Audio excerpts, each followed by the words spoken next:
Bueno, bienvenidos a todos a una Gracias. nueva actividad académica de API, en este caso especial por varias razones.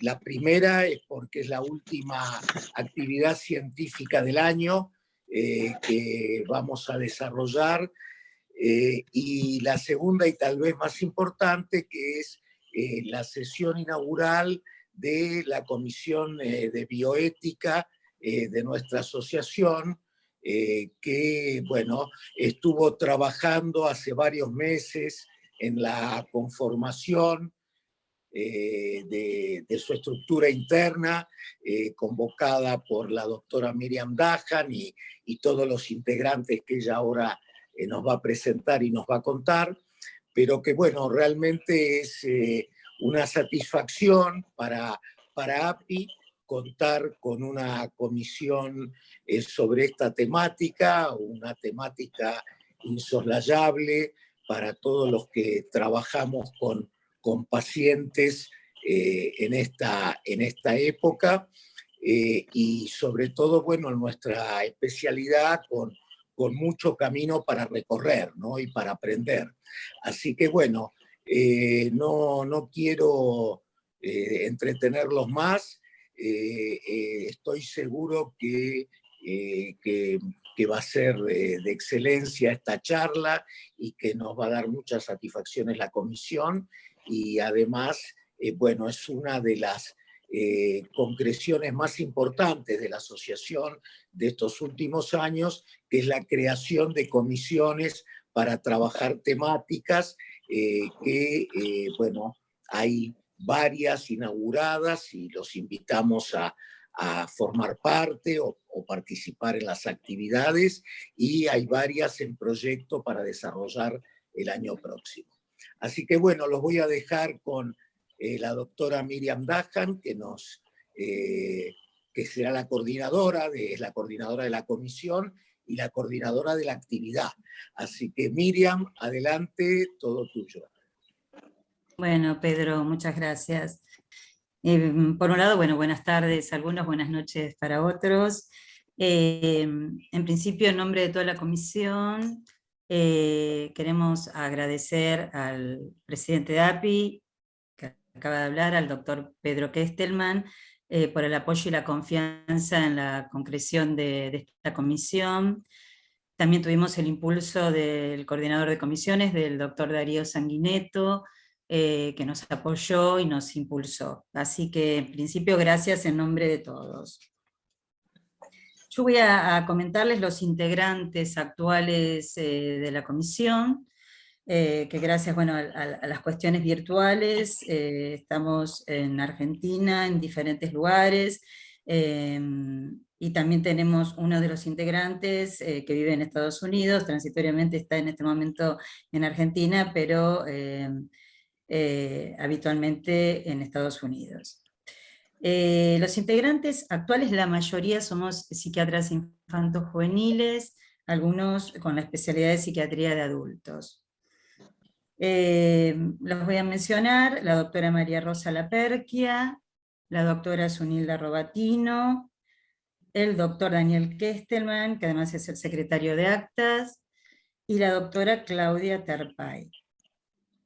Y tenemos nuestra referente académica, que es la filósofa Susana Larroca, referente académica de lujo, para esta comisión. Pensamos algunas cuestiones como para transmitirles brevemente del por qué una comisión de bioética, que las pensamos grupalmente y son algunas cuestiones individuales que intentamos agrupar. Lo pensamos como un espacio de reflexión de nuestra práctica profesional, de nuestro quehacer, con la idea de repensar valores preestablecidos, saberes preestablecidos, con inquietudes y preguntas que seguramente son parte de las que ustedes también se plantean acerca del devenir de la ciencia, de los avances científicos, hacia dónde nos encaminamos, entre algunas de esas preguntas. centralmente pensando en una perspectiva de intentar posibilidades en la mejora, en la calidad de vida, y con un denominador común, diría central, que está ligado al compromiso con los derechos humanos. Bueno, habiendo transmitido esto, que es brevísimo y que seguiremos seguramente trabajando, y comentándoles ahora la presentación de la doctora Susana María Vidal. La verdad es un honor, yo quiero mencionarlo así, tenerla presente en la inauguración de esta comisión. Nos sentimos realmente halagados y agradecemos además el doble esfuerzo por la diferencia horaria. Así que muchísimas gracias. Les voy a leer parte del currículum, obviamente, para presentarla porque es vastísimo. Y al final les voy a comentar un poco cómo nos manejaríamos en relación a las preguntas, que sería por el chat. Bueno, la doctora Susana María Vidal es médica especialista en medicina interna, especialista en bioética fundamental, magíster en bioética de la Universidad de Chile. Es investigadora invitada en el Centro de Ética Médica de la Universidad de Oslo, Noruega, y presidenta de la Red Latinoamericana y del Caribe de Bioética de UNESCO. Miembro del Comité de Ética y Derechos Humanos para el COVID-19 de Argentina del Ministerio de Salud. Especialista del programa para América Latina y el Caribe en Bioética y Ética de la Ciencia de la UNESCO hasta diciembre del 2020. Ha creado y coordinado el programa de educación permanente en bioética, Red Bioética UNESCO, desde el 2006 hasta abril del 2021. Coordinadora del área de bioética del Ministerio de Salud de Córdoba, nuestra querida Córdoba, y de la red de comités hospitalarios de bioética hasta el 2008. Y fue miembro del Consejo de Ética y Derechos Humanos en las investigaciones biomédicas de la Secretaría de Derechos Humanos de la Nación, y obviamente asesorado a numerosos comités nacionales de bioética en la región. Vamos a escuchar la conferencia. Si surgen preguntas, les pediría si pueden transmitirlas a través del chat. Yo voy a intentar rearmarlas. Y cuando concluya la doctora Vidal, la filósofa Larroca va a puntuar algunas cuestiones y ahí también la presentaré. Bueno, un gusto y un honor realmente, Susana, escucharte. Bueno, buenas noches, buenas tardes. Gracias por esta invitación. Buenas noches para todas y para todos, y muchas gracias a SAPI por esta iniciativa. La verdad que siempre que estamos dando el primer paso para la creación de una comisión o de un comité, sea local, sea institucional o sea nacional, provoca una gran alegría, pero al mismo tiempo es un gran desafío, y vamos a ver algunas de las causas de ello. Lo que voy a hacer es una introducción, como se me ha pedido. Si hay miembros de esta sociedad o asociación que están presentes y trabajan en el campo de la bioética, me disculpo porque seguramente mucho de lo que pueda decir ya lo saben. Y si no, ojalá sea inspirador para quienes están participando por primera vez. Así que yo voy a compartir la pantalla. Ahora le voy a pedir a Mónica que me habilite. Y bueno, y antes de hacerlo quiero agradecerte, Miriam, sobre todo por esta iniciativa que es potente y que ojalá es muy relevante en el caso de los niños, niñas y adolescentes, no solo en Argentina, sino en el mundo entero. Vamos a ver, ahora sí se puede. Sí, ahí estamos. Bueno, a ver, ahí está. Sí, esto voy a poner pequeño. Ahí está. Muy bien, este es el título que me propusieron, bioética de un modelo clásico al desafío de nuevos interrogantes. Estoy sacando esto. Sí. Y como siempre, la pregunta que comienza siempre con este tipo de introducciones es ¿de qué estamos hablando cuando hablamos de bioética? Lo que voy a hacer ahora en esta presentación es una introducción y yo puse aproximación desde una bioética de los derechos humanos, y voy a tratar de clarificar desde dónde estoy proponiendo esta introducción. A ver si se puede pasar. Ahí está. Así que yo muy brevemente, porque el tiempo corre muy rápido, vamos a tratar de ir puntuando algunas cosas. Yo creo que la pregunta que siempre surge cuando en general hablamos del campo de la bioética es esta: ¿qué es esta bioética? ¿No? Muchas personas, perdón, no sé si me están escuchando bien. Yo escucho bien, no sé los demás. Sí, sí, se escucha bien, Denise. Me saqué los auriculares porque me hacía como un eco. Bueno, en primer lugar, decir que la pregunta que siempre aparece cuando uno se presenta y dice yo trabajo en el campo de la bioética es ¿qué es esto de la bioética? ¿No? Y que no es una respuesta fácil porque tiene diversas posibilidades, ¿no?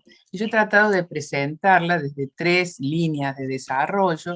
En primer lugar, la bioética como una nueva palabra, un neologismo, y tratar de explicar de qué se trata, como una nueva disciplina y como un discurso social.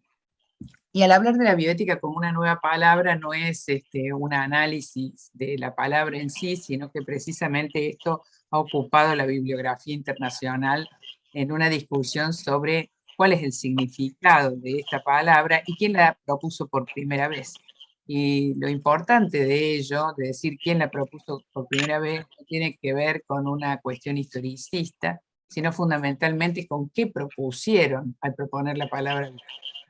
Entonces hay al menos tres nombres que resuenan mucho en las historias de la bioética. Una es la de Van Rensselaer-Potter, un oncólogo norteamericano que en los años 70 publicó un libro llamado Bioética, un puente hacia el futuro, y lo que importa en realidad, utilizó esta palabra para de alguna manera representar la preocupación por la necesidad de esta relación entre la ciencia y la ética, y el problema medioambiental, la justicia global y la ética.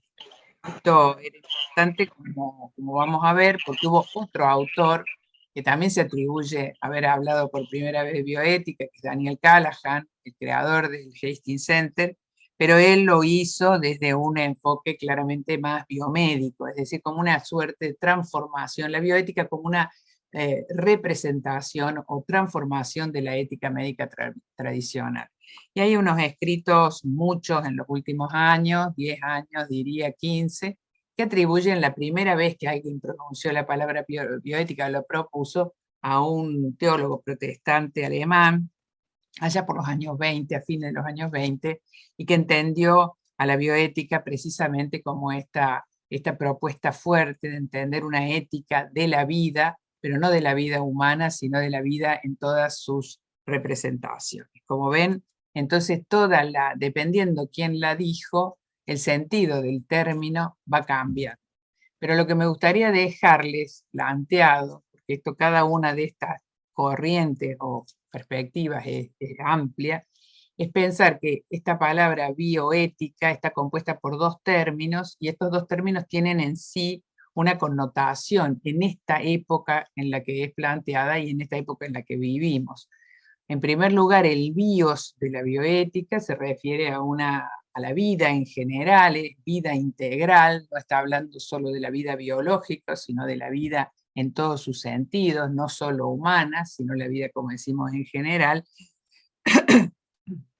que se encuentra necesariamente, digamos, un bios que se encuentra necesariamente atravesado por las condiciones sociales y ambientales en donde se desarrolla esa vida. Pero además, ese bios está necesariamente atravesado también por el desarrollo científico-tecnológico. En cualquier parte y en cualquier campo que pensemos la vida en todas sus dimensiones va a ser así. Entonces se trata de este bios, el bios de la bioética. Entonces es un bios que está atravesado por cuestiones sociales, ambientales y biotecnológicas. Y por otro lado, la otra parte, que es este ethos de la bioética, esta ética, está refiriéndose a un ethos secular, plural, quiere decir que es una ética que de alguna manera, por supuesto una ética aplicada, que ha venido de algún modo a romper con el discurso de los códigos únicos, y a venir a decir que convivimos en una sociedad plural donde hay diversas maneras de ver los hechos morales, y por tanto esto requerirá de una alta cuota de tolerancia y disposición al diálogo para poder resolver los conflictos que tenemos. Entonces, esta es la unión de bioética, de este bio complejo y de esta ética secular y plural que es la que constituye el término bioética. Pero además de una nueva palabra, bueno, a poco de andar la bioética se trató digamos, de presentar como un nuevo área de conocimiento y por tanto de definir su propio estatuto epistemológico, su propio estatuto, diríamos, o paradigma disciplinar, y por tanto presentó desde muy temprano, ya en los años 70, un marco de referencia, un método y un objeto campo de estudio que lo vamos a presentar muy brevemente en la segunda parte de esta charla. Pero si debiéramos, yo creo, honrar la historia de la bioética, deberíamos decir que comenzó más bien como un discurso que de alguna manera vino a reunir un conjunto de preocupaciones y de distintas voces que se empezaron a hacer oír frente a las incertidumbres que planteó la segunda parte del siglo XX. Y de eso vamos a ir hablando poco a poco a lo largo de esta charla. A ver, está. Entonces, podíamos encontrar una primera raíz, yo diría una raíz más antigua de la bioética, que el filósofo belga Gilbert Otois llamó la prehistoria cercana de la bioética, que tiene que ver precisamente con el comienzo de esta segunda mitad del siglo XX, como vamos a ver en algunos acontecimientos que tuvieron que ver durante la Segunda Guerra Mundial e inmediatamente después, particularmente con la aprobación de la Declaración Universal de los Derechos Humanos y el Código de Nuremberg. Y a poco de andar, muy pocos años después, en el ámbito de la Guerra Fría y de la mano también de la explosión tecnológica que acompañaron los años 60 y 70, se empieza a presentar una serie de acontecimientos que establecen nuevas relaciones de la sociedad civil con el Estado, pero también nuevas relaciones de la sociedad con la ciencia y con la medicina. Y esto se relaciona en particular con la explosión del desarrollo científico-tecnológico, con una serie de movimientos sociales, civiles y sociales que estallan, diría yo, sobre todo, no sobre todo, en los países centrales, en los países del primer mundo, y la expresión de lo que hoy conocemos como los derechos económicos, sociales y culturales. Y de la mano de ello, y en el ámbito también de la Guerra Fría, una serie de reclamos por las preocupaciones que estaba presentando el riesgo de la paz en el mundo, el problema medioambiental, y por primera vez empezar a pensar qué planeta le estamos pudiendo o queriendo dejar a las generaciones por venir. Y podía decir que hay una raíz más cercana, y de lo que voy a hablar muy poquito, pero también me voy a hacer referencia, de lo que ha sido el desarrollo de la bioética en América Latina a partir de los años 60, 70, y cómo se vieron expresados esos mismos movimientos sociales de los países centrales en nuestra región. A todo ello, a todo este discurso y a la forma en la que este discurso se expresó en la práctica, en movimientos sociales como mencionaba, vamos a llamar a la bioética como un programa de reforma social, porque precisamente estos reclamos se vieron expresados en movimientos que determinaron cambios muy sustantivos. La expresión de programa de reforma social la he tomado de un filósofo argentino, marplatense, Sergio Sechetto, que ha fallecido hace varios años, y que la verdad me inspiró hace muchos años y que desde entonces siempre lo cito, porque creo que ha sido muy inspirador en términos de un programa de reforma social que recoge las preocupaciones relativas a la vida en general y a la salud humana en particular, teniendo en cuenta sus determinantes sociales y ambientales. Y vamos a ver cómo eso lo vamos a ir expresando. Quería traerles esto, el historiador, ustedes saben, Eric Hobsbawm, en un libro que se llamó Una vida en el siglo XX, menciona que el siglo XX es el periodo, o ha sido el periodo más sangriento y al mismo tiempo el más revolucionario de la historia de la humanidad. Y es probablemente esta afirmación la que nos hace pensar en esta raíz de la bioética.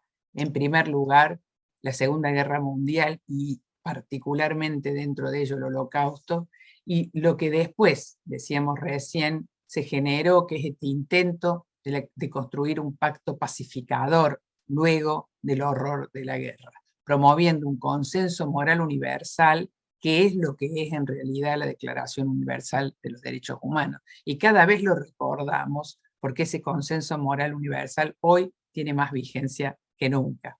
Y también es la primera vez que se propone un código internacional para orientar éticamente las investigaciones, las prácticas de la medicina en el campo de la investigación, que es el Código de Nuremberg, orientando de alguna manera el mundo a la construcción de una paz duradera y viendo cómo sería posible construir la convivencia pacífica de las naciones. Pensar en estos grandes objetivos es lo que me hace suponer o proponer esta raíz. Y vamos a pasar a vuelo de pájaro esta historia riquísima de más de 50, 70 años en el campo de lo que fue dando alimento a lo que hoy conocemos como la disciplina o la palabra o el discurso de la bioética. Lo voy a hacer tomando anuncios periodísticos. Y esto no es casual, sino que tiene que ver con que precisamente fueron los medios de comunicación los que hicieron posible que todos estos acontecimientos fueran parte del debate público. Esto me parece muy relevante tenerlo en cuenta, porque la bioética precisamente tiene que ver con la posibilidad real de la participación de los implicados en las decisiones que se toman, sean de la ciencia o sean por parte de la política.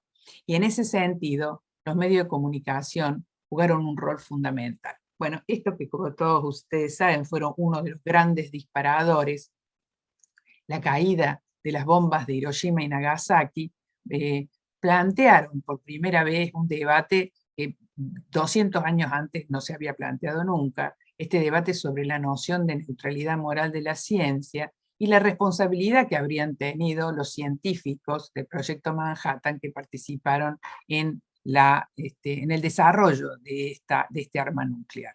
Las investigaciones llevadas a cabo por médicos en los campos de concentración nazi plantearon también un interrogante sobre los límites de la ciencia, pero también los deberes y obligaciones de los médicos que trabajan en el campo de la investigación. Y la pregunta que dejaron estos acontecimientos, que fueron decenas de ellos, no solamente yo mostré estas dos imágenes, es esta pregunta radical, ¿no? Si el progreso entre comillas, científico y en todas sus formas, es algo valioso en sí mismo, ¿no? Y si siempre va a ser la puerta para construir un futuro de bienestar y felicidad para los seres humanos y demás seres vivos, o si en algunos casos este progreso puede llegar a terminar con la propia especie humana o con otras formas de vida.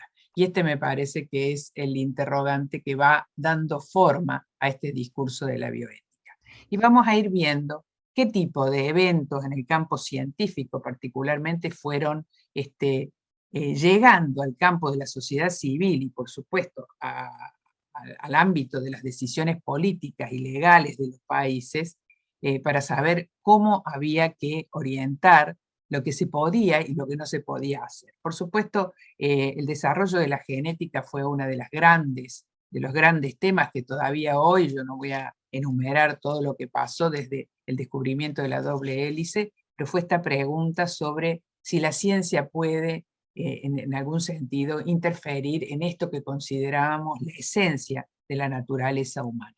Y todo lo que vino luego del desciframiento completo del genoma hasta CRISPR-Cas, que es lo que estamos discutiendo en este tiempo. También la ciencia pudo entrar y pudo intervenir en el comienzo de la vida, primero cuando supimos de Dolly con la reproducción animal, la posibilidad de la clonación reproductiva, y muy prontamente, probablemente unos años antes, con la introducción de las técnicas de reproducción asistida particularmente la fertilización in vitro. Esta imagen es de Louise Brown, la primera persona que pudo nacer a través de la fertilización asistida, que se llamó la primera bebé probeta. Y hoy todavía estamos debatiendo el gran tema ético de la clonación reproductiva en seres humanos. El segundo gran tema, un momentito, sí. El segundo gran tema que planteaba, que se planteó en los comienzos de la bioética, fue lo que llamamos los derechos sobre el cuerpo, es decir, cuál era el alcance del ejercicio de la autonomía moral de las personas en temas de decisiones sobre el propio cuerpo. Y esto trajo a este desarrollo de la bioética, sobre todo en los años 60 y 70, los reclamos de minorías por la democratización de estas decisiones que involucraban la vida y la salud, pero sobre todo las propias decisiones sobre el cuerpo, entre ellas la decisión, por ejemplo, sobre la interrupción voluntaria del embarazo. Allí surgieron también los derechos de los pacientes y de los participantes de experimentación. Estamos hablando, como decimos, en Estados Unidos en los años 60 y 70, cuestionando el paternalismo en medicina y en la investigación, y produciendo una profunda transformación de los modelos clásicos o hegemónicos de la relación clínica, donde los médicos tenían una particular autoridad para decidir por los pacientes. Y también lo mismo en el campo de los derechos de los sujetos de investigación. Y desde ya, un replanteamiento de lo que llamamos hoy derecho a la salud, que ya se planteó con los derechos económicos, sociales y culturales, replanteando los sistemas nacionales de salud, los sistemas de salud, y interrogándonos sobre el alcance de lo que conocemos como acceso a los servicios de salud y no solamente derecho a los sistemas de salud. Esta es una foto de lo que pasaba a fines de los años 60 con el movimiento de mujeres y el reclamo, el movimiento de liberación femenina y el reclamo por el derecho al aborto, que a poco de andar en nuestros países, recién lo hemos estado viendo después de los años 90, como vamos a ver ahora, que comienza con el movimiento de mujeres. Yo puse esto del movimiento de Una Menos, pero que en la Argentina se ha expresado también con el movimiento de mujeres por el derecho a la interrupción voluntaria del embarazo y otros derechos sobre las decisiones sobre el cuerpo de las mujeres. También conocemos, la bioética se presentó como un reflejo de la posibilidad de que la tecnología interviniera en el final de la vida. Y el caso más antiguo que conocemos es el de Karen Kinlan, quienes tienen ya unos años se recordarán de ella, la primera autorización al retiro de soporte vital, de respirador en una persona con un estado vegetativo permanente, que luego entonces se definió ese caso cuando Karen Kinlan siguió respirando por sí misma y vivió todavía 10 años en lo que entonces se llamaba un coma profundo y luego falleció. Y a posteriori del caso Kinlan se han ido debatiendo otras situaciones en el final de la vida con profundas componentes éticos, que en el caso de los niños, por ejemplo, los niños, niñas y de los adolescentes, es decir, los menores de edad, tiene connotaciones mucho más profundas y mucho más serias, que son, por ejemplo, la posibilidad de retiro de líquidos y alimentación en estado vegetativo permanente, el suicidio asistido y, como hoy se debate en la propia Argentina, la eutanasia. Otro gran tema, que es un capítulo fundamental y que ha sido una de las grandes raíces para la bioética, es evidentemente la investigación con participación de seres humanos, y en esto probablemente el estudio realizado en Alabama con una población afroamericana que padecía sífilis, se llamó Syphilis Study, ha sido uno de los hitos en el desarrollo de la ética de la investigación en Estados Unidos y del replanteo de los derechos de los sujetos de investigación, porque en este caso no se trataba de prisioneros en campos de concentración, sino de ciudadanos norteamericanos extremadamente vulnerables, porque además de ser afrodescendientes, eran pobres y estaban enfermos. Esta investigación fue descubierta por una periodista, Jan Heller, que publicó sus resultados en el New York Times y entonces en lugar de resolverse el interior del campo de la ciencia, se puso en el campo del debate público y en el propio Congreso norteamericano, lo que ustedes imaginan que determinó, por supuesto, una serie de medidas, no solamente a nivel político, sino medidas normativas muy fuertes. Bueno, esta es la imagen de la publicación de este escándalo, y todavía hoy nos vamos enterando de este trabajo que publicó Susan Reverby hace algunos años y mereció un pedido de disculpas de la secretaria de Estado Clinton por las investigaciones realizadas por el sistema de salud, el Departamento de Salud norteamericano en países de nuestra región latinoamericana. Fue en Guatemala a fines de los años 40, con población también con sífilis. En realidad no era con población con sífilis, sino población sana, pero a la que se le generó la sífilis para estudiar.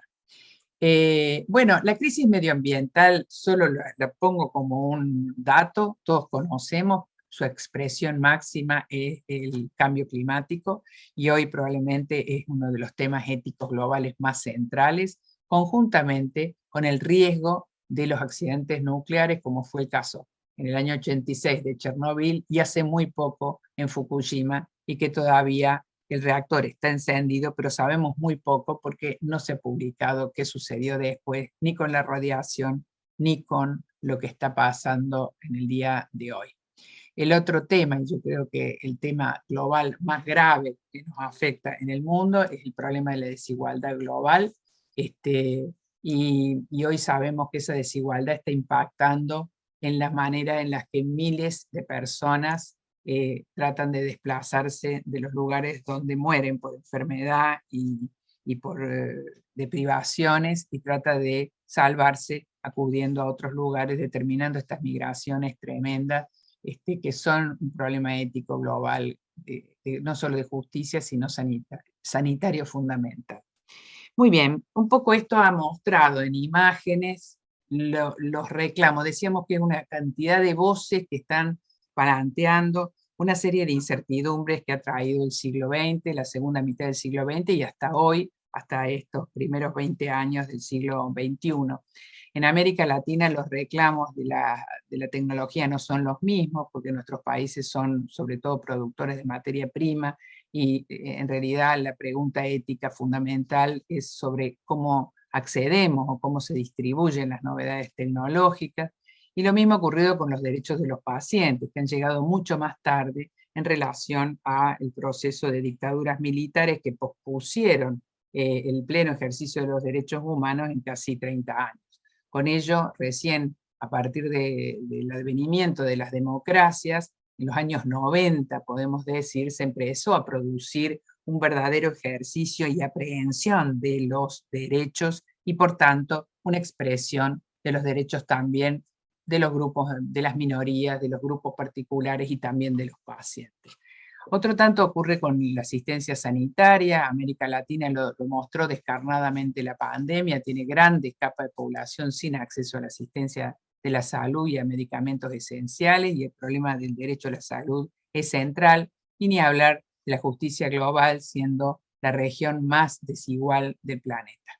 Esto era lo que pasaba en los años 60, 70 y casi 80 en nuestra región, por lo cual estos derechos de los que hablábamos, los derechos de los sujetos de investigación, de los enfermos y de las mujeres, se pospusieron hasta los años, yo diría, 90, como decíamos, con el advenimiento de la democracia. Se me había pedido que mencionara un poquito cuáles fueron las instituciones fundamentales que generaron un desarrollo de la bioética en la región. Yo la verdad que esta es una historia larguísima, que podíamos hacer un seminario, y solo voy a mencionar a las dos primeras, que creo que fueron los pioneros y que no se puede dejar de mencionar, que fue la Escuela Latinoamericana de Bioética, generada y creada por José Alberto Mainetti, querido maestro de todos nosotros al comienzo en la región, en la Argentina y en la región, y el Instituto de Bioética de la Universidad Javeriana, con el conocido padre Llanos, que ya ha fallecido, Alfonso Llanos. Después de ello se generaron muchísimas iniciativas, por lo menos en la Argentina, casi todas de iniciativas voluntarias de grupos que desarrollaron comités de ética en distintas provincias. Está acá Susana La Roca, que puede contar el de Mar del Plata, el de Gonet, en Córdoba, en Mendoza, que fuimos de alguna manera, yo creo, generando instancias de desarrollo en el país. Y la ética de la investigación tuvo su origen fundamentalmente en las iniciativas en Brasil como el mejor modelo. Hoy lamentablemente ya no lo es.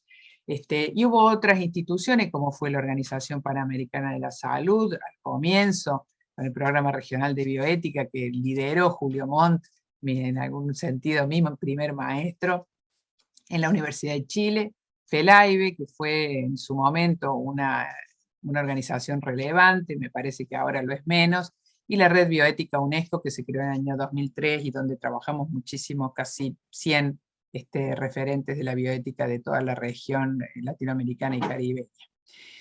Voy a decir dos palabras ahora con esta especie de introducción histórica que ustedes diciendo, pero es tanto lo que ocupa este campo de la bioética global y clínica, pero tratar de entrar en esta segunda parte que dije al comienzo, que es la disciplina académica de la bioética, que es de alguna manera lo que enseñamos dentro de las universidades, y traerles de algún modo que esta raíz social de la bioética global, que fue como una visión que propuso Van Rensen-Potter, no se vio reflejada en la construcción del paradigma disciplinario de la bioética, que tuvo su origen fundamentalmente en Estados Unidos y que se nutrió fuertemente de las raíces culturales de esa sociedad, ¿no? De ese modo, la disciplina académica de la que todos aprendimos al comienzo,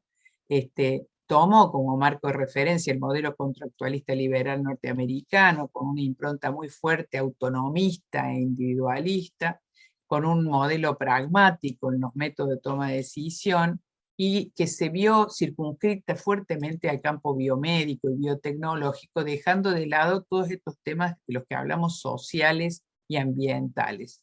Y este modelo se extendió como un modelo global prácticamente hegemónico, sobre todo por la potencia de las publicaciones, la enorme cantidad de publicaciones, muchas de ellas traducidas al español, y por el desarrollo institucional.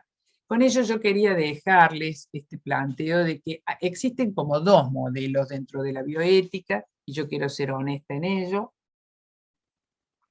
porque no hay solo una bioética de los derechos humanos, sino que hay muchísima gente que trabaja en este primer modelo, un modelo heredero de la tradición angloamericana, de corte pragmático liberal, este modelo que llamamos principialista, y otro modelo heredero más bien de la tradición sureuropea, fundado en los derechos humanos y cuyo origen hunde sus raíces, como expliqué recién, en la Declaración Universal de los Derechos Humanos y en el Código de Nuremberg.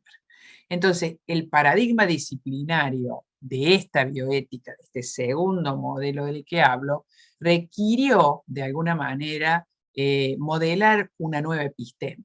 Lo que dije, puse a Jaime Breil como ejemplo, que es un epidemiólogo ecuatoriano muy relevante, muy crítico, que dice, bueno, para los nuevos desafíos hace falta repensar o proponer una nueva episteme. Y eso va a suponer repensar la teoría donde encuentra fundamento la disciplina, repensar el método de abordaje que va a emplear y también definir sobre todo esto su campo objeto de estudio. Y es esto lo que les quiero dejar planteado como el paradigma disciplinario de esta bioética desde los derechos humanos como una transdisciplina crítica, es decir, no es solo plural, no es solo una interdisciplina, sino que da un paso más hacia lo transdisciplinario, que tiene como marco de referencia el enfoque de derechos humanos, que tiene un paradigma crítico como método, hay varios métodos, y que define su campo de estudio como la vida en general y la salud humana en particular. Es esto que llamamos vida y salud integral. Y lo que nos dicen precisamente que Jaime Breil es que la lucha de paradigmas son un reflejo también de los movimientos que vive los tiempos actuales, de los movimientos que vive la sociedad, de confrontaciones que no son solo actuales, sino confrontaciones que son históricas de la sociedad y que por lo tanto no le tenemos que tener miedo a pensar en esta lucha de paradigmas. Entonces les quiero dejar, esto lo propuse ya en un trabajo y voy a ir terminando, se llama Reflexión, en un trabajo que se llama Bioética y Desarrollo Humano, que está de acceso libre, que propone como definición de la bioética una reflexión crítica sobre los conflictos éticos que emergen de la vida y la salud. Es muy amplia, pero permite aceptar o acoger dentro de esta definición esta macrobioética planetaria de la responsabilidad que presentamos al principio, esta idea potteriana de la bioética, y al mismo tiempo esta microbioética singular que pone atención en la realidad y la situación de conflicto ético de cada individuo al llegar a un servicio de salud o en relación a las decisiones que puede y quiere tomar sobre su propio cuerpo.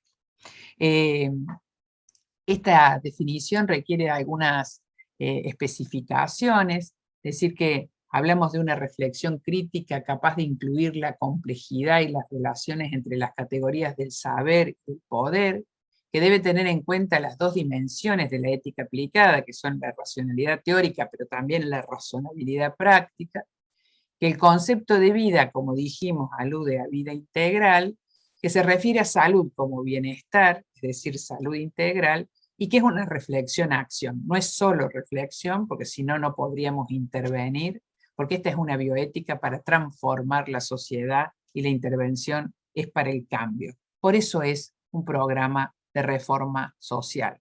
¿Y por qué refiere a los derechos humanos? Porque la identificación, creemos, de los problemas éticos de la vida integral, como dijimos, vida en general y salud humana en particular, requiere una visión desde la complejidad en la cual esos problemas se generan. No podemos utilizar marcos de referente reduccionistas como son los principios del Belmont Report o este modelo principialista.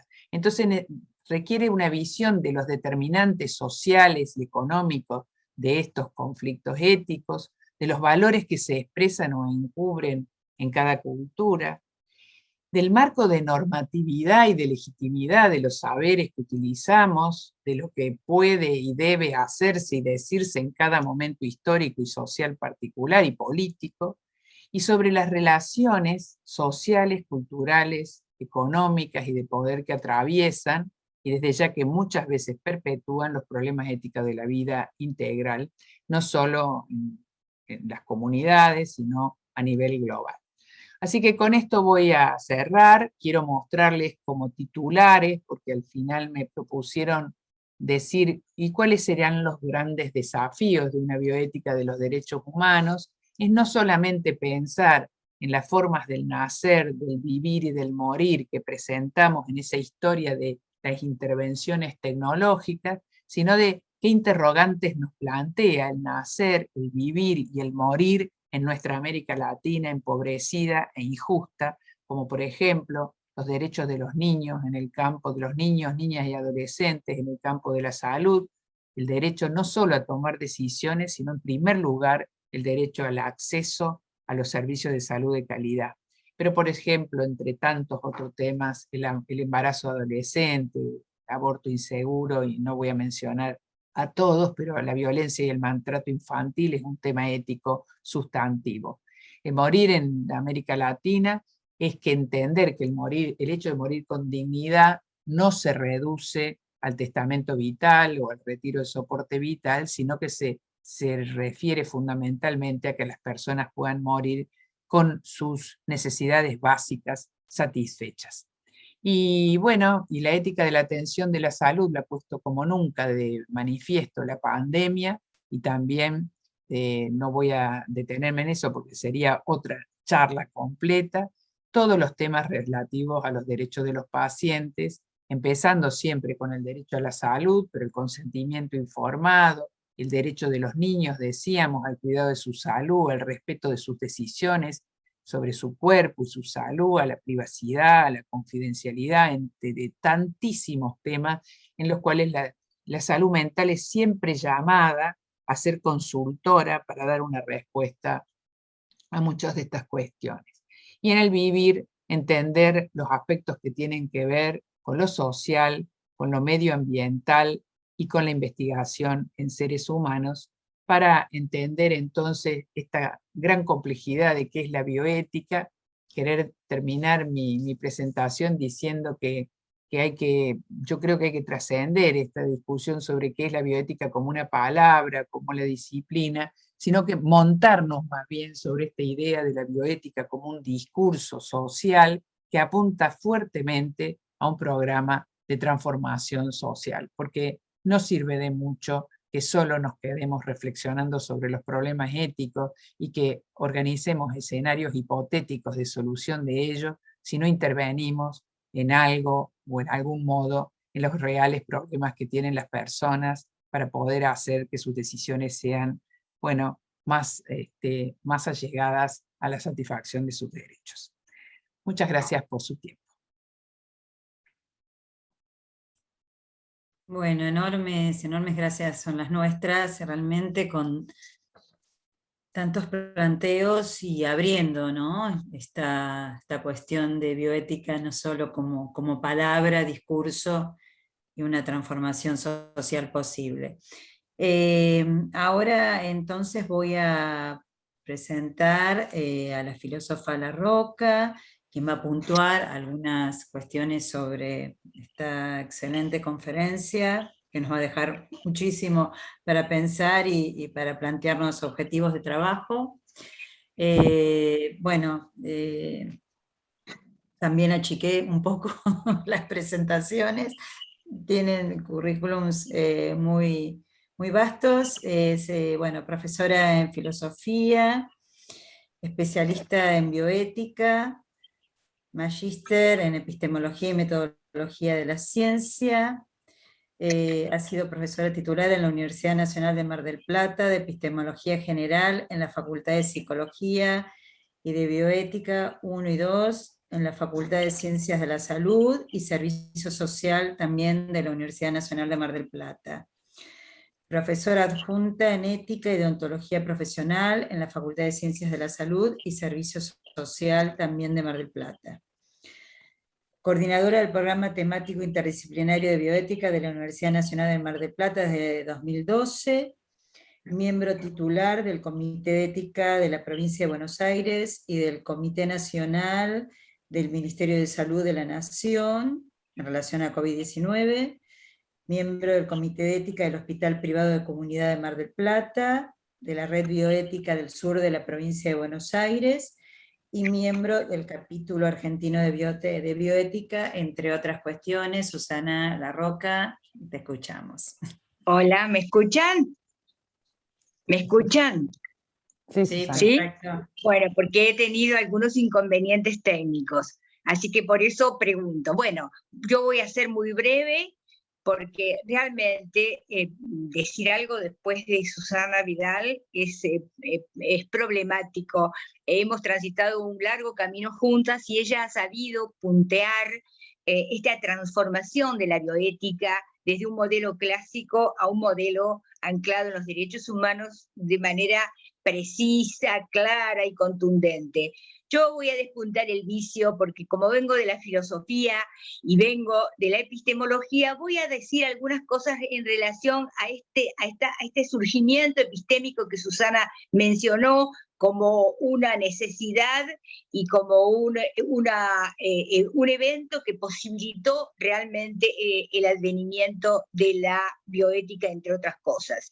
Y me voy a referir concretamente a América Latina, porque la insurgencia política y epistémica que hemos transitado en América Latina ha contribuido también a este cambio disciplinar que Susana había mencionado, con aportes propios, por ejemplo, los aportes de la filosofía de la liberación, que son de un filósofo argentino, entre otros, Enrique Dussel, la pedagogía del oprimido de Paulo Freire, y la perspectiva de la colonialidad del poder, de Aníbal Quijano, han generado, digamos, perspectivas en las cuales es factible mirar la complejidad de este fenómeno desde no una epistemología clásica tampoco, sino desde una epistemología abierta, histórica y contextual.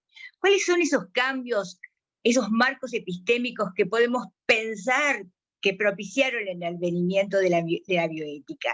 Fíjense que Susana decía, podemos entender a la bioética como una nueva palabra, porque el lenguaje, fundamentalmente, el giro lingüístico que se da en filosofía, permite realmente entender la perspectiva del lenguaje como un vehículo que demanda la necesidad de un otro y permite salir del solipsismo propio de la razón moderna y del sujeto moderno para generar un interlocutor que deberíamos constituir como un interlocutor válido. Ese giro lingüístico además genera un giro practicista, porque indudablemente las prácticas se van a dar en un contexto determinado, mediado por el lenguaje y generado por la otredad, por las voces diferentes.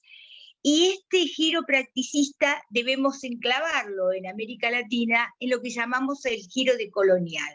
Si bien siempre estamos anclados en una cultura y esa cultura determina de alguna manera lazos que nos hacen mirar el mundo desde una perspectiva determinada, la colonialidad propia de América Latina ha generado un movimiento interesante en la medida en que hemos podido realmente saber que es necesario instaurar nuevos procesos de liberación de esa colonización en la medida que el poder ha generado el ocultamiento de perspectivas propias de las otredades que la bioética también intenta rescatar.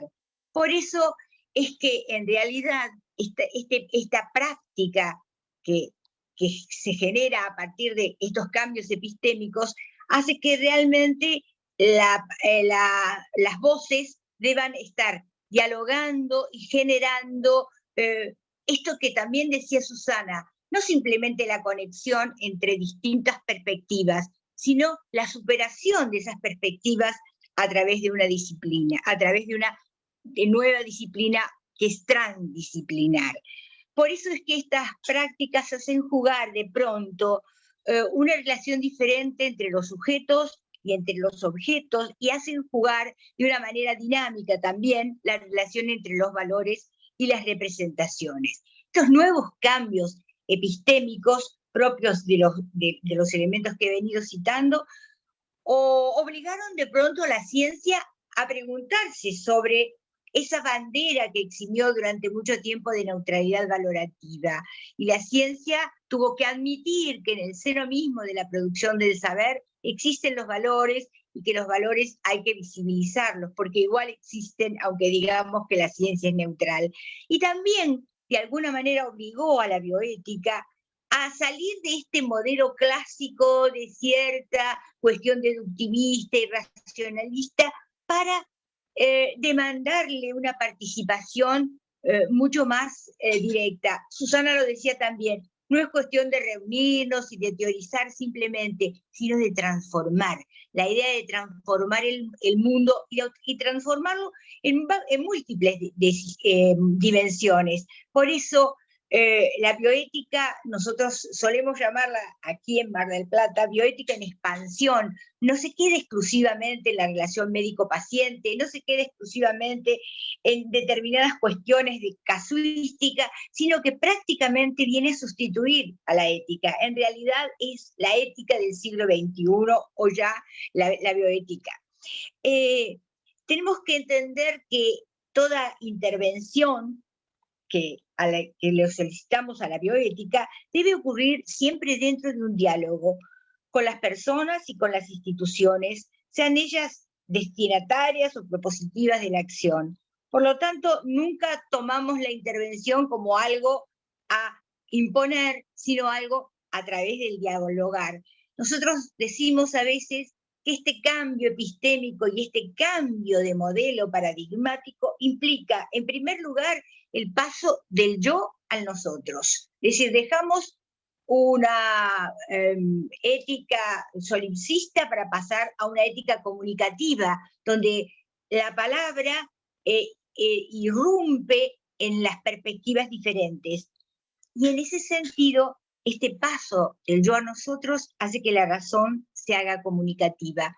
Pero no basta realmente que la razón se haga comunicativa, ni que pasemos del yo al nosotros, porque en el nosotros tomado como totalidad, se nos pierden los otros, los que no participan de los mismos intereses, los que no están visibilizados, los oprimidos, los que no tienen voz. Por eso es necesario el paso de nosotros a los otros excluidos, y ahí es cuando la razón se hace liberadora. En el caso particular de la salud mental, que indudablemente nos ocupa, esto es nodal. Yo le decía a Miriam que agradezco profundamente la invitación de acompañarlos en este proceso de inicio de la comisión, porque me parece que esta nueva dimensión de la bioética permite devolver a aquellos invisibilizados, a aquellos que por otros paradigmas de pensamiento de pronto no tenían voz, no tenían autonomía suficiente y entonces otros decidían por ellos, la posibilidad de rescatarlos, porque las autonomías no son ni absolutas ni no existen, siempre hay grados de autonomía, y entonces lo que tenemos que rescatar dentro del paradigma de la salud mental son las distintas autonomías y devolverle la voz a los más vulnerables. Esto implica, la razón liberadora posibilita entonces la inclusión de personas que antes no podían decidir por sí, la inclusión en un ámbito dialógico bioético. Quiero citar, porque no quiero extenderme, la idea y lo central ha sido dicho por Susana, y nosotros luego tendremos ocasión de hablar de otras cosas. Quiero citar de alguna manera el hecho de lo que decía Freire respecto a lo que es el diálogo, o el diálogo entre opuestos, entre el docente y el alumno, entre el médico y el paciente, entre el gobernante y el gobernado.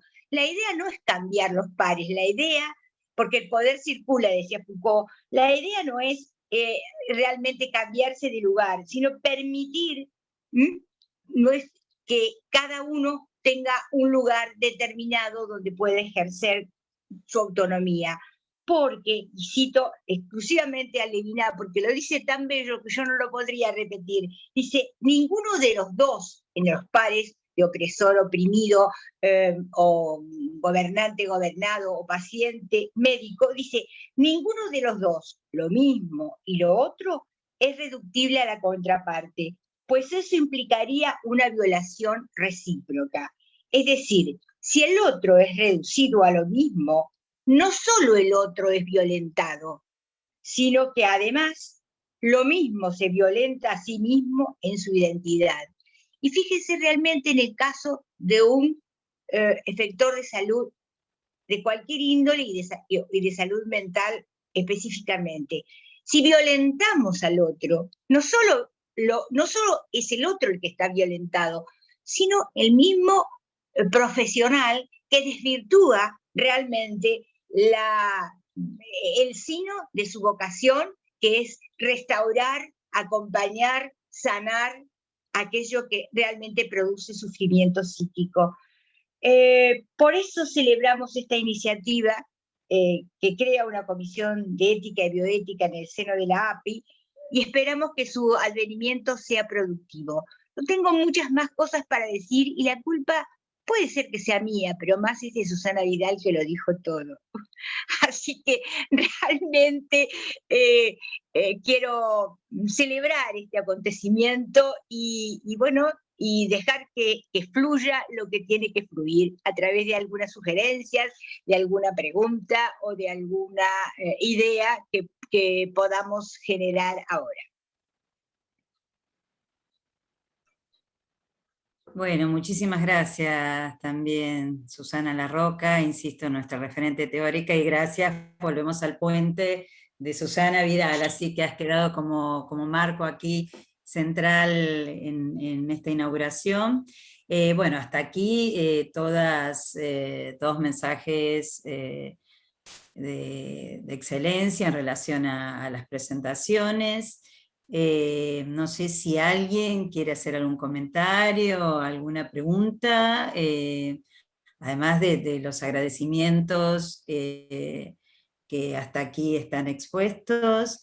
Yo me había quedado pensando en estas cuestiones, son muchas, son demasiadas, tenemos creo que un largo camino, insisto, para recorrer, y está bueno, iremos con pasos, como decimos, en el grupo pequeños pero firmes, intentaremos que sea así. En esta cuestión de la palabra del niño, ¿no? Del interés superior, o sea, vuelvo a lo que es lo infanto-juvenil, y en las decisiones a tomar, y si a veces se pueden contraponer en los niños, en los adolescentes, con lo que los padres puedan plantear en el derecho al cuidado de la salud. Si alguna podía comentar algo en relación a esto. Sí, Susana totalmente. Vidal en particular te quería preguntar, sí. Vamos a ver, cada una de los capítulos, digamos, del tema que he tratado de ir presentando, así como yo dije, como pinceladas, tiene una larguísima historia. Esa historia ha comenzado con reclamos de individuos, casos individuales, muchos de ellos. Voy a referirme específicamente a lo que estás preguntando vos, pero después esos casos individuales han llegado a ciertos comités de ética y seguramente a la participación de la justicia. De justicia cuando han intervenido los tribunales, como el Superior Tribunal de Justicia de Estados Unidos, han dado argumentos de mucha potencia para establecer nuevos marcos normativos para el mundo entero.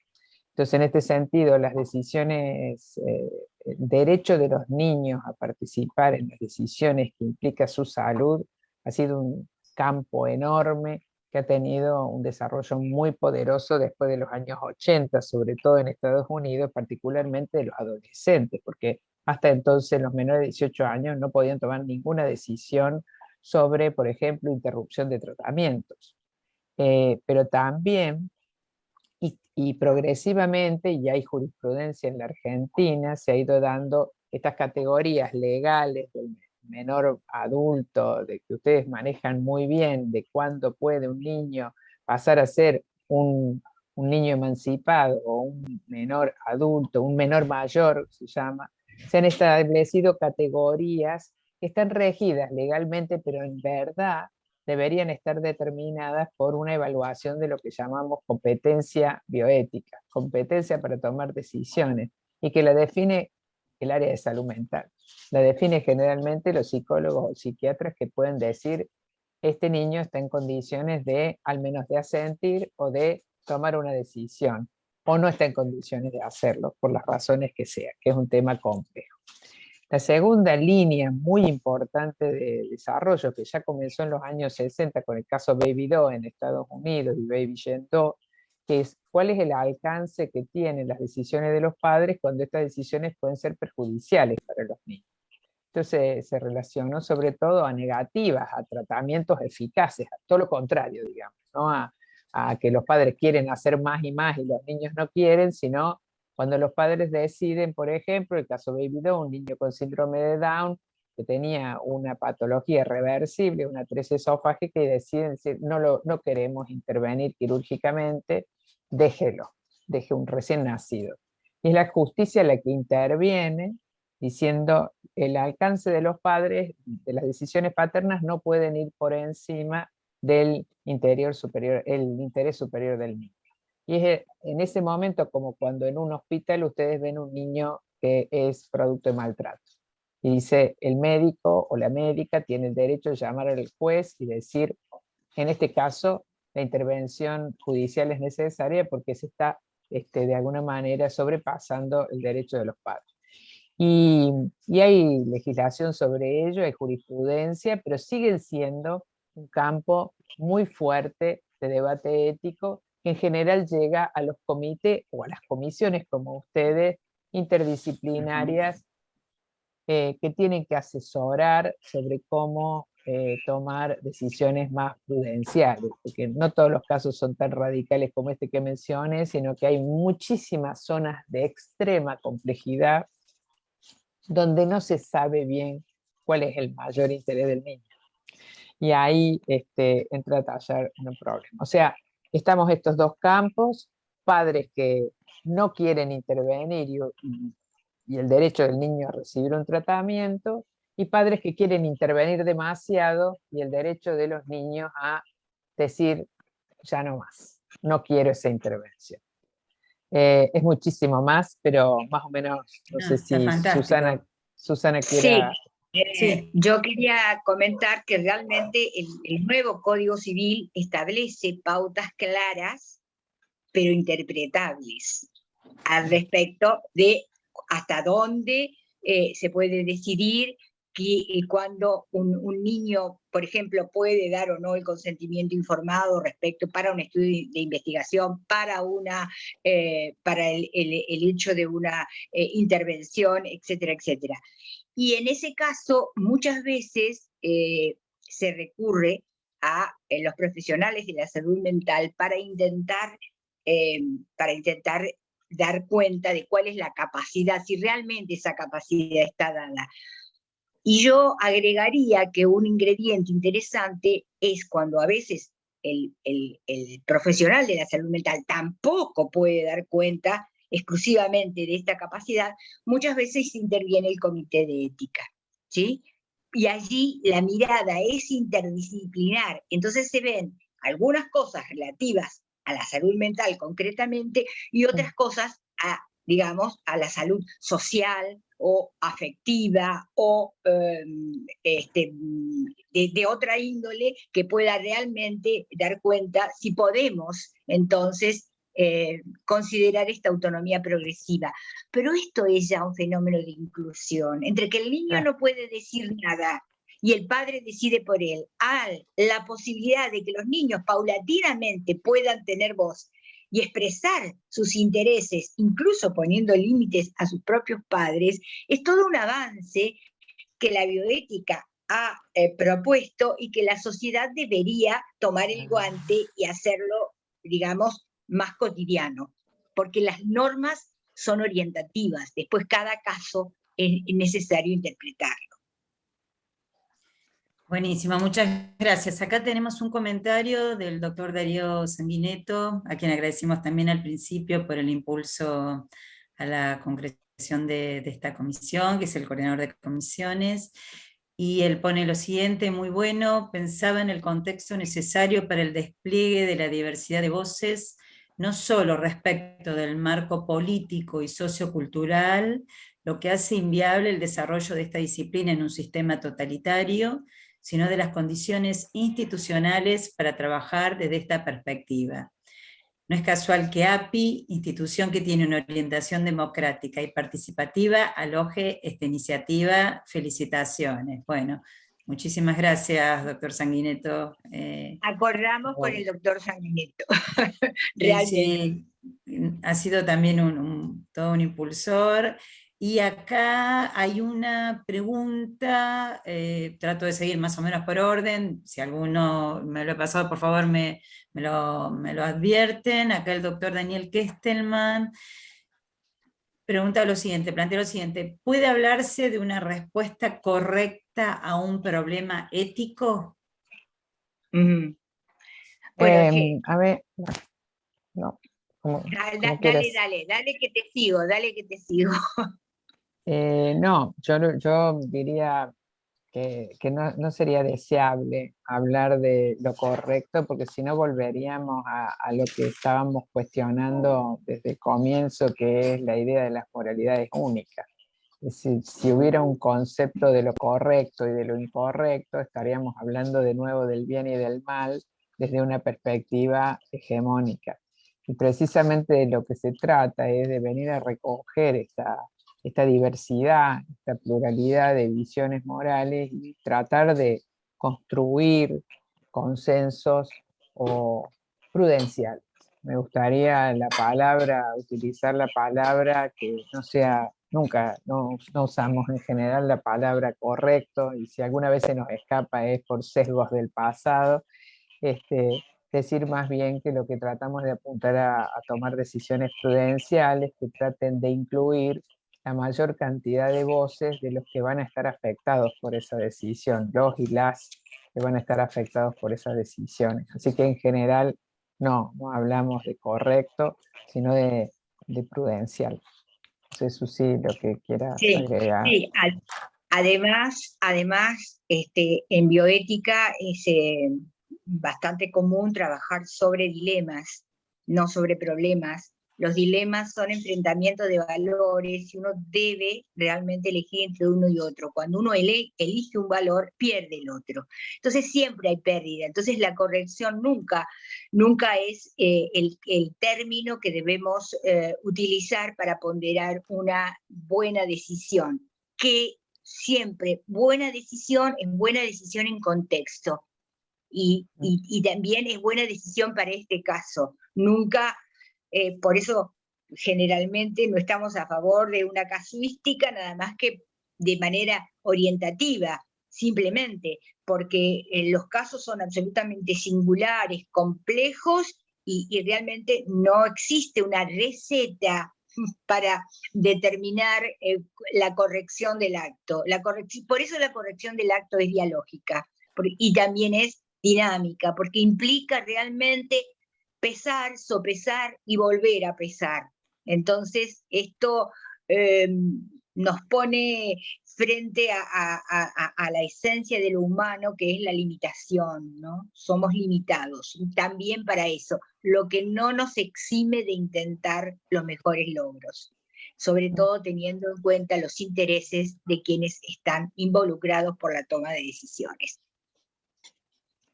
Miriam, a mí me gustaría hacer una pequeña, volver atrás sobre lo que dijo Darío, un solo comentario sobre las condiciones institucionales para el establecimiento de comités, sobre todo en el ámbito de la salud, diría, instituciones de salud, ¿no? No me estoy refiriendo en particular a la asociación de ustedes, sino que es una verdadera tarea cuando uno quiere crear un espacio dialógico, como el que mencionaba Susana, de tratar de construir espacios democráticos. A pesar de que no estemos en situaciones de totalitarismo, lo que sin lugar a duda hay muchas, digamos, las relaciones dentro de las instituciones de salud están atravesadas por fuertes condiciones de poder. Y ese poder se expresa a veces de manera silenciosa, es un poder que no necesariamente digamos, refleja la estructura institucional, sino que a veces está como oculto. La pregunta interesante es decir, ¿cómo se pueden crear espacios deliberativos en el campo de la bioética, es decir, comisiones, comités de bioética, que traten de ser genuinamente democráticos? Es decir, que las voces que vayan a estar allí presentes tengan todos una cierta simetría en términos de poder. Porque lo que se ve mucho en los hospitales, sobre todo, es que hay ciertas hegemonías de este poder y se presentan, por ejemplo, entre disciplinas, entre especialidades. Cuando ustedes van a ver la relación, por ejemplo, del ámbito de la salud mental con la medicina más hegemónica, como puede ser si en un comité de ética hay un cirujano, hay un neurólogo, un neurocirujano, uno de estos grupos que tienen mucho poder dentro de la institución, los otros saberes pierden potencia. Y esto es algo que hay que trabajarlo muy desde el comienzo para que todas las voces sean escuchadas. Ese otro que mencionaba Susana parece que se reproduce dentro de los comités. Hay un otro silenciado que es la trabajadora social, la enfermera, y digo la porque también está atravesada de condiciones de género, la psicóloga, mientras que hay ciertas asimetrías. Eso hay que plantearlo transparentemente desde el comienzo, es un consejo que les damos porque se repite muchas veces y se queda silenciado en la dinámica de trabajo. Y Y para completar tu idea, Susana, y es la obligación de la bioética, en tanto competencia comunicativa, realmente compensar esas asimetrías, porque las asimetrías muchas veces es imposible eliminarlas, porque a veces son cuestiones de saber. Entonces uno puede compensar, o de dolor, o de cuestiones existenciales, pero sí compensarlas. Y una manera de compensarlas es visibilizarlas. Es esto que decía Susana, tratar entonces de descubrir quién nunca puede tener voz. Yo me recuerdo, y esto simplemente para mostrarles cómo juega, una vez nos tocó tratar el tema de salud mental en el Departamento de Salud Mental de un hospital. Bueno, llamaron a los implicados, que indudablemente no los llamaban siempre, y entonces de pronto el enfermero dijo, dice, pero ustedes hablan de interdisciplina, pero a mí nunca me han llamado. Y yo tenía al lado un profesional que dijo, lo que pasa es que ahora también vamos a tener que escuchar lo que dice el enfermero.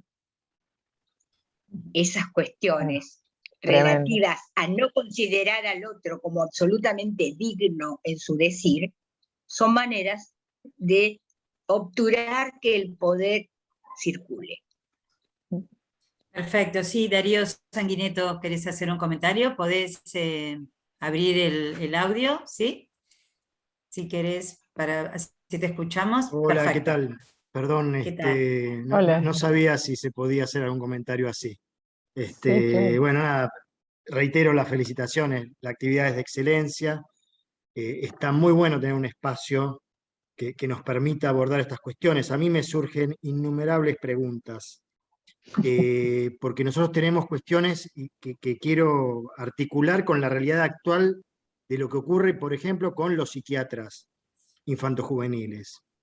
La cuestión de los discursos hegemónicos y las relaciones de poder es un tema que no solamente es a pensar respecto de la población que está, digamos, atendida por nuestra especialidad, sino también respecto de los movimientos que se han dado con relación a los nuevos paradigmas jurídicos impuestos a partir de la ley de salud mental y los distintos cambios que se fueron produciendo, ¿sí?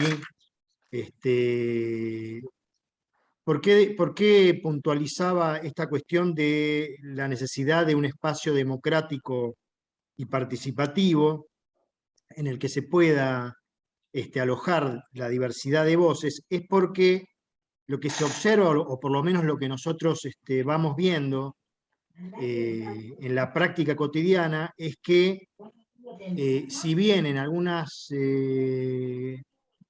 discursos, algunos enunciados asociados a estos nuevos modelos, se habla de una democratización y de el escuchar todas las voces de las distintas disciplinas, lo que ha pasado es que ha habido como un corrimiento de disciplinas, especialmente de nuestra especialidad, en lo que hace al hablar respecto de distintas cuestiones que hacen a la salud mental infanto-juvenil, ¿sí? El ejemplo de esto muy concreto es en el cuestionamiento de nuestra práctica desde distintos lugares, desde distintos comunicados oficiales, hasta la no invitación a participar de organismos oficiales, consejos consultivos, ¿se entiende?